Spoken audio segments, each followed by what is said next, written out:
Oke, baik. Selamat sore Bapak Ibu. Assalamualaikum warahmatullahi wabarakatuh. Oke, pada kesempatan ini saya coba sharing mengenai, sebenarnya bukan tutorial banget ya, ternyata waktunya kita tidak akan cukup. Jadi mungkin sharing bagaimana cara kita melakukan modifikasi dari penggunaan yang umumnya biasanya mungkin kita gunakan neural network untuk klasifikasi, tapi kita modifikasi ke bentuk lainnya. Ini judulnya, ini neural networks dengan latent space modal berbeda di Python. Oke, tadi sudah banyak disampaikan oleh Pak Luther mengenai neural network. Mungkin secara umum saja saya bahas. Oke, ini saya skip. Jadi kita coba programmingnya dengan Python. Nanti ini siaran ulangnya tersedia di YouTube kalau Bapak Ibu ingin coba contoh codingannya ya.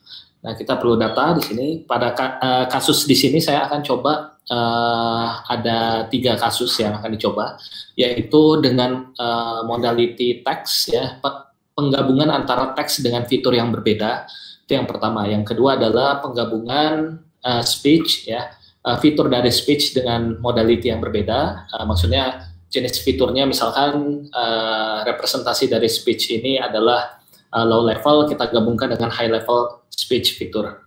Nah, ini kita membutuhkan beberapa tools ya, terutama programming dengan Python. Kemudian kita perlu juga beberapa library, salah satunya adalah scikit-learn untuk di library machine learning. Kemudian juga kita membutuhkan Keras dan juga TensorFlow untuk library deep learning. Kemudian jika domain yang dikerjakan adalah speech, kita membutuhkan library lain, misalkan seperti Librosa ya, yang umumnya digunakan pada speech dan juga musik. Kemudian jika domainnya teks, kita membutuhkan sama scikit-learn-nya untuk fitur extraction. Nah, ini yang sering saya bawakan ya, contoh umum kita belajar adalah klasifikasi. Flow-nya seperti berikut ya, baca data, pre-processing data, kita split data dan data menjadi data training dan data uji, kemudian kita gunakan data training untuk melatih model kita dengan neural networks ya. Kemudian model yang telah dilatih ini menjadi model cerdas yang kemudian perlu dievaluasi dengan data testing. Nah, hasilnya nanti akan kita dapatkan seperti yang tadi Pak Luther jelaskan ya, dengan precision recall, F-score, confusion matrix, atau misalkan di domain lain seperti machine translation kita bisa menggunakan evaluasi blue score, kemudian di domain generative adversarial network kita bisa menggunakan negative log likelihood dan lain sebagainya. Nah, kemudian ini sebagai contoh pembuka, misalkan kita punya data tabular, data berupa data hard attack hard classification.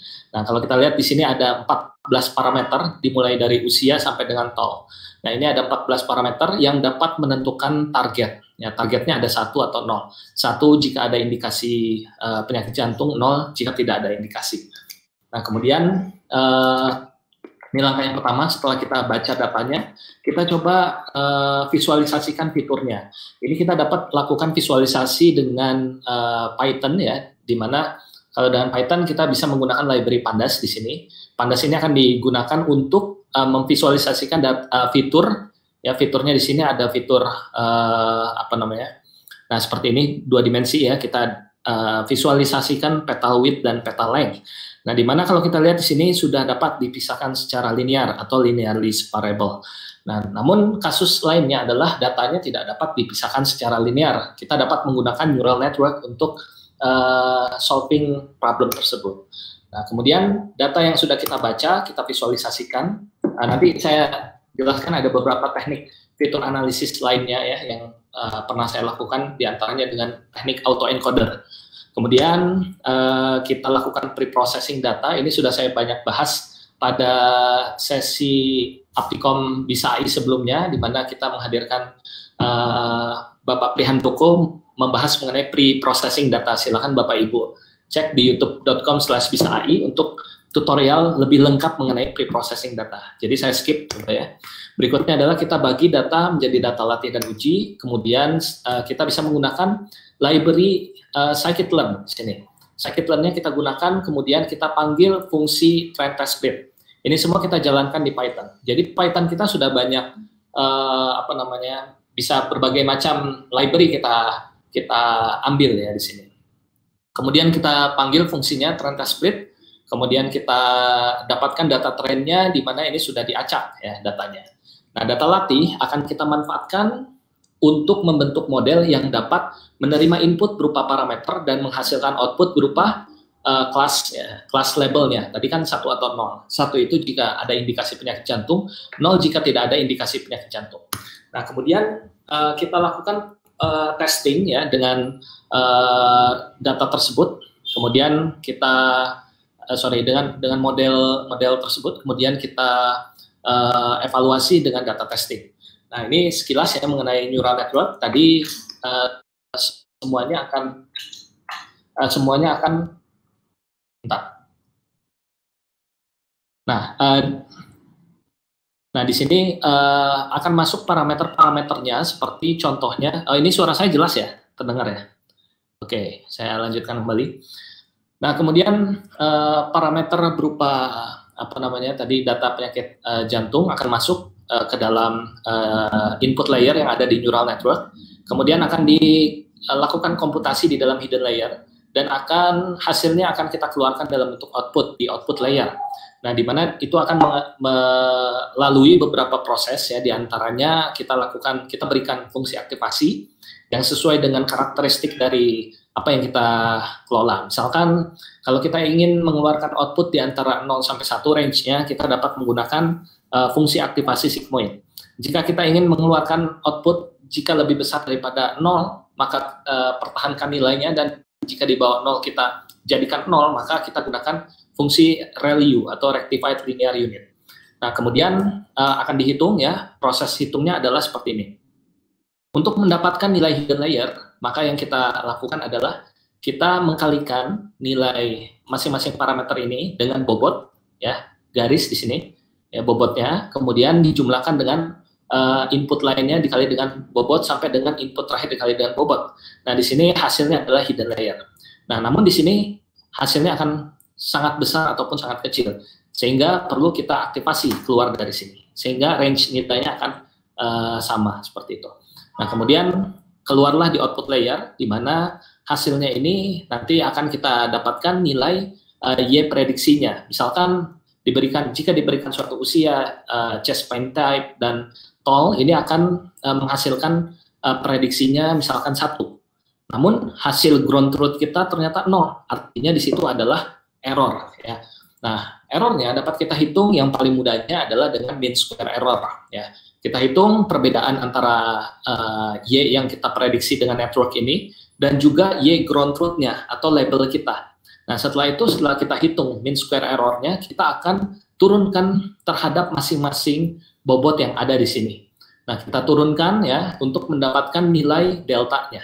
Nah, nilai delta itu adalah nilai seberapa besar signifikansi pengaruh antara error tadi terhadap masing-masing bobot. Nah, setelah itu kita dapat mengupdate nilai bobotnya. Kenapa kita update nilai bobot? Karena kita tidak dapat mengupdate nilai input dan juga nilai outputnya tidak bisa kita update. Yang hanya bisa kita update adalah nilai bobot. Setelah bobot ini diupdate, kemudian kita akan melakukan proses yang sama ya. Input dikali dengan dikali dengan weight, kemudian jadilah hidden, aktivasi sampai dengan output seperti itu. Nah, untuk mengoptimalkan kinerja dari neural network kita, salah satu contohnya adalah kita menggunakan teknik optimisasi ya. Di sini ada beberapa yang dapat kita gunakan, diantaranya stochastic gradient descent, momentum, ada grad, ada delta, dan lain sebagainya. Nah, intinya adalah teknik optimasi ini bekerja untuk mengoptimalkan agar neural network kita mencapai nilai yang optimum. Dalam hal ini adalah kita meminimalkan error kita. Nah, di sini kalau kita menggunakan yang biasa ya, dia akan mempunyai nilai learning rate yang statik. Kalau statik artinya dia perpindahannya, errornya menurunnya akan konstan gitu. Apa yang harus kita lakukan? Kita bisa menggunakan teknik lain, misalkan dengan adaptive gradient, di mana dia nilai learning rate-nya akan adaptif terhadap nilai penurunan error kita, sehingga loncatnya akan cepat menuju ke fungsi yang optimal. Contohnya seperti ini. Kita dapat perhatikan yang warna biru, loncatnya awalnya tinggi, mendekati optimal dia akan konstan ya jalannya seperti itu. Nah, kita juga bisa menggunakan library ya. Library-nya sudah tersedia banyak di Python. Bapak Ibu dapat menggunakan PyTorch ataupun dengan TensorFlow ya jika ingin mencoba low levelnya. Jika ingin mencoba untuk high levelnya, Bapak Ibu dapat menggunakan Keras yang running di atas TensorFlow. Oke, kemudian kita perlu lakukan evaluasi seperti berikut ya. Salah satu contohnya adalah convolution matrix. Anggaplah di sini ada 2 ya. Ini untuk nilai true positif yang kelas pertama, kemudian ini nilai true positif untuk yang kelas yang kedua. Nah, misalkan true positif nilai yang pertama itu akan kita apa namanya? Ya ini misalnya nilai errornya ini tidak ada yang salah kamar, tidak ada yang salah prediksi. Sehingga nilainya nanti di sini akurasinya berarti mendekati 100%. Nah, ini cara perhitungan teknik evaluasi lainnya dengan precision recall. Tadi sudah dibahas, saya skip. Ini contohnya evaluasinya. Oke. Nah, kemudian ini contoh deep neural network ya yang kita gunakan. Deep neural network ini sebenarnya hidden layer-nya yang variasinya apa namanya hidden-nya ini banyak ya. Kemudian kita bisa menghitungnya. Contohnya untuk apa namanya hidden yang pertama itu yaitu input dikali dengan weight yang ini kemudian dijumlahkan. Ini sudah saya bahas tadi. Oke, kemudian variasi dari neural network lainnya adalah convolutional neural networks. Di mana convolutional neural networks ini dapat menerima input berupa gambar ya ataupun 2 dimensi data. Nah, kemudian kita lakukan proses konvolusi dan pooling di mana di dalamnya terdapat automatic feature extraction. Sehingga hasilnya di sini ya sebelum kita jadikan flat ya atau kita apa namanya jadi satu ya jadi flat itu dia akan melakukan ekstraksi di sini sehingga ini yang disebut dengan bottleneck ya. Kenapa bottleneck? Karena di sini adalah representasi dari data awal yang kita apa namanya ambil. Nah, di sini mungkin kalau kita visualisasikan dengan Matplotlib, salah satu library yang ada di Python, itu tidak akan bisa memvisualisasikan sama seperti gambar aslinya. Mungkin gambarnya akan acak, tapi tetap merepresentasikan dari domain kita. Nah, yang akan saya coba bahas di sini adalah bagaimana nilai bottleneck ini akan kita ambil kemudian kita gabungkan dengan nilai bottleneck yang lain. Mungkin saya sedikit ulangi ya. Nah, jadi ini kan proses yang umum pada convolutional neural networks. Nah, di sini kita lakukan automatic feature extraction, kemudian kita flatkan, kemudian kita lakukan klasifikasi. Kemudian sebelum menjadi klasifikasi, ini akan kita flatkan di sini. Nah, sebelum flat, itulah bottleneck layer kita. Di mana bottleneck layer ini merepresentasikan domain asal kita. Ini akan kita ambil, kita gabungkan dengan bottleneck layer lainnya, seperti itu. Oke, di dalam recurrent neural network juga dapat kita lakukan ya. Ini misalkan contoh kita mencoba domain teks, di mana suatu teks ini akan masuk ke sini. Kemudian teks ini biasanya kita jadikan one hot vector ataupun kita jadikan word embedding. Kenapa? Karena model atau arsitektur neural network kita ini hanya dapat menerima input berupa numeric data. Kalau misalkan berupa teks ini tidak bisa. Nah, sehingga perlu kita ubah ke bentuk lain seperti one hot vector ataupun word embedding. Nah, setelah itu akan masuk ke input layer, kemudian akan masuk ke dalam layer RNN atau layer LSTM. Perbedaannya kalau kita lihat di sini, recurrent neural network ini fokus pada long term memory. Semua state-nya akan diingat dari awal. Sementara long short term memory dikarenakan ada salah satu gate di sini yaitu forget gate ya. Di sini forget gate ya. Dia akan mencoba mengkalikan, ini ada proses multiplication, perkalian antara nilai state sebelumnya dikali dengan kira-kira apakah ada pengaruhnya dengan state sebelumnya. Kalau misalkan nilai di sini 0, ya, hasil sigmoid di sini, maka state sebelumnya tidak akan diambil pada state saat ini. Sementara kalau misalkan, oh ternyata ada pengaruhnya state sebelumnya dengan state saat ini, maka nilainya hasil output dari sigmoid ini akan 1. 1 akan dikali dengan nilai state sebelumnya tetap menjadi nilai state sebelumnya akan ikut pada long short term memory seperti itu. Nah, kemudian jadi kita akan fokus pada 3 arsitektur ini, deep neural network, convolutional neural network, dan juga long short term memory atau recurrent neural networks. Oh ya, jadi prinsip LSTM ini adalah long short term memory. Jadi dia tidak akan mengingat state sebelumnya dari awal. Oke, kita coba sekarang fokus bagaimana cara concat atau menggabungkan latent space atau bottleneck pada domain teks. Oke, sejauh ini kecepatan nggak kira-kira Bapak Ibu?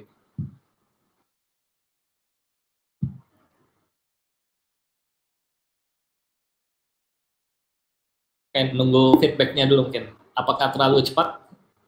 Oh ya, karena neural network sudah dibahas, jadi coba cepat ya. Kita akan bahas mengenai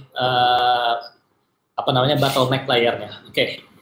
Nah, sekarang kita coba kasusnya adalah kita mencoba concat latent space atau bottleneck pada domain text.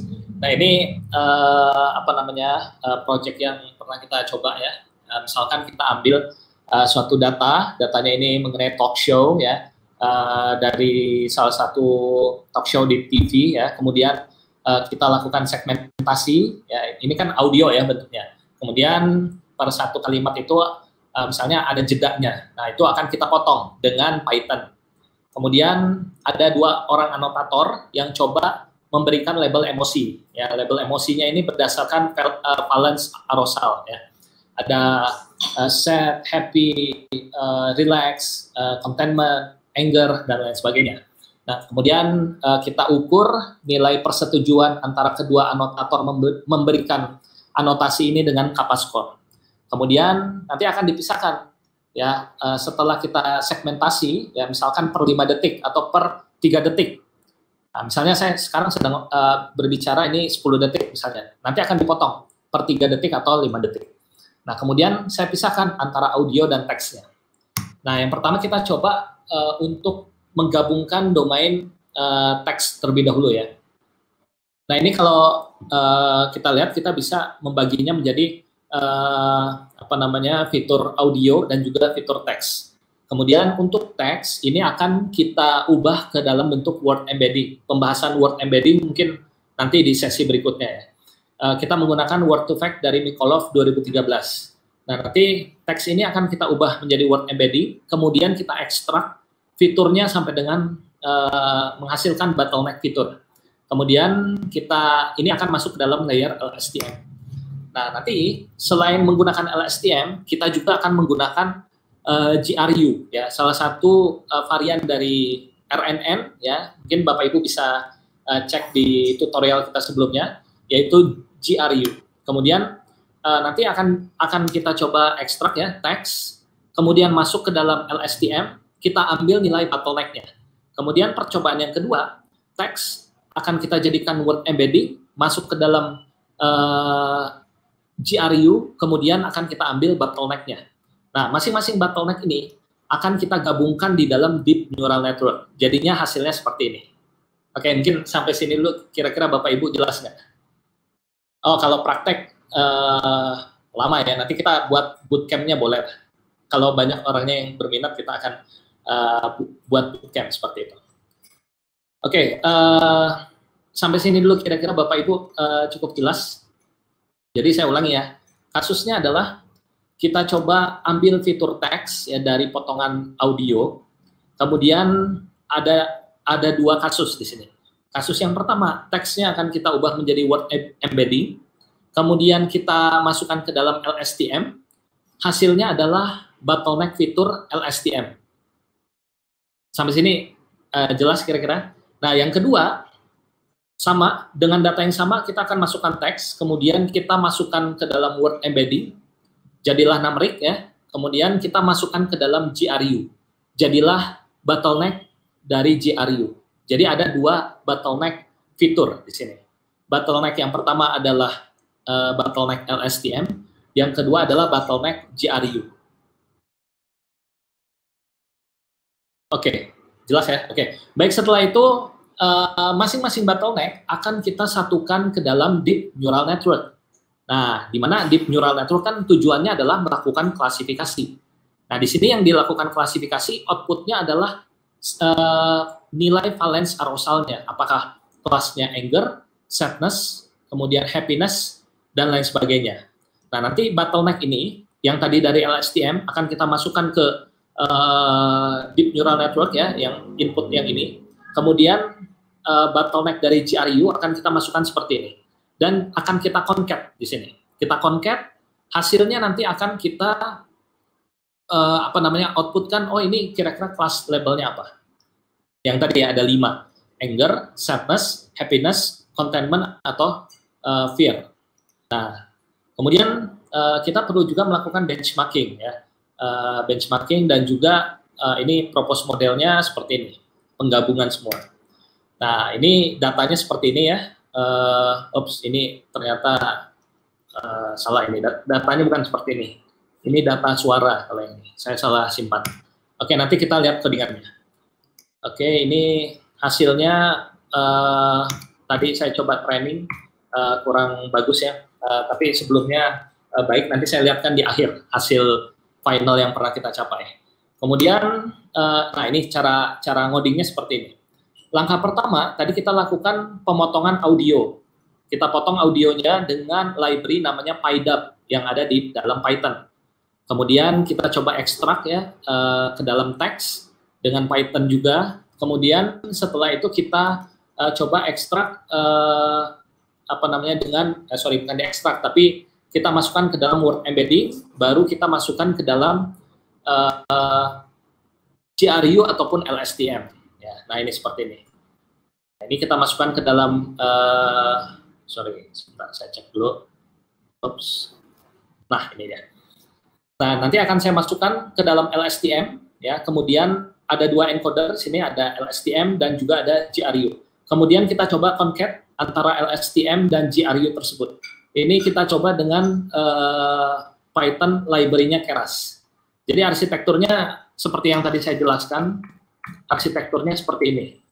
Ya, ini di belakang ini prosesnya adalah ekstrak ke dalam bentuk bottleneck LSTM. Di belakang ini prosesnya adalah ekstrak ke dalam bottleneck GRU.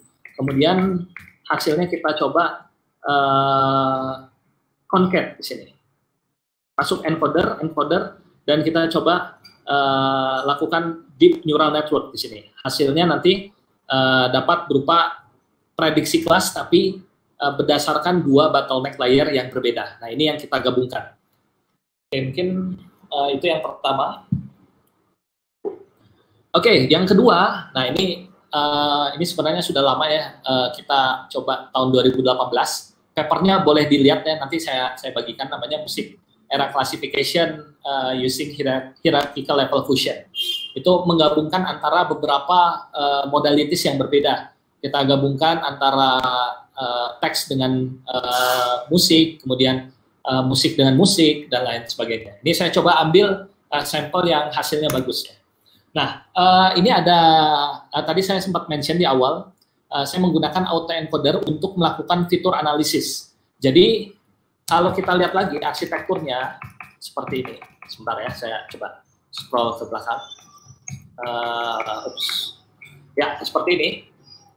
Kalau kita lihat, kalau misalkan kita hapus, ini boleh dibayangkan Bapak Ibu, layer terakhir ini akan kita hapus.